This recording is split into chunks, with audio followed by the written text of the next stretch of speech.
This date in the Vietnam War. March 15th.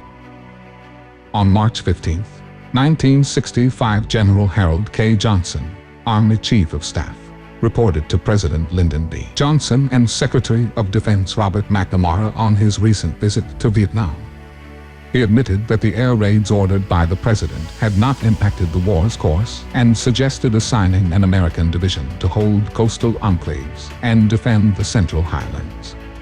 General Johnson also proposed U.S. troops to patrol the demilitarized zone along the border between North and South Vietnam and Laos.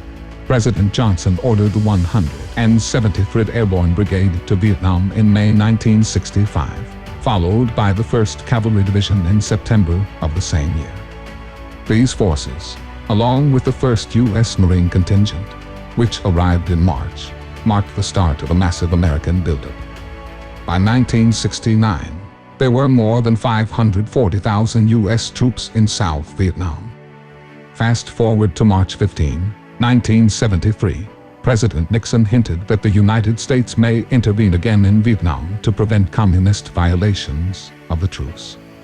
The Paris Peace Accords ceasefire, which went into effect on January 27, 1973, was quickly and repeatedly violated by both sides as they sought control of territory in South Vietnam. Both sides resumed heavy fighting, which came to be known as the Ceasefire War.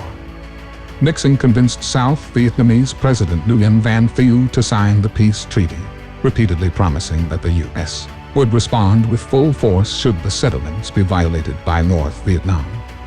As the fighting continued throughout 1973 and into 1974, Thieu appealed to Nixon to fulfill his promises.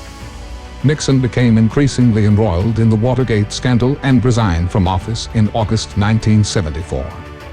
His successor, Gerald Ford, was unable to persuade a hostile Congress to provide the promised support to South Vietnam.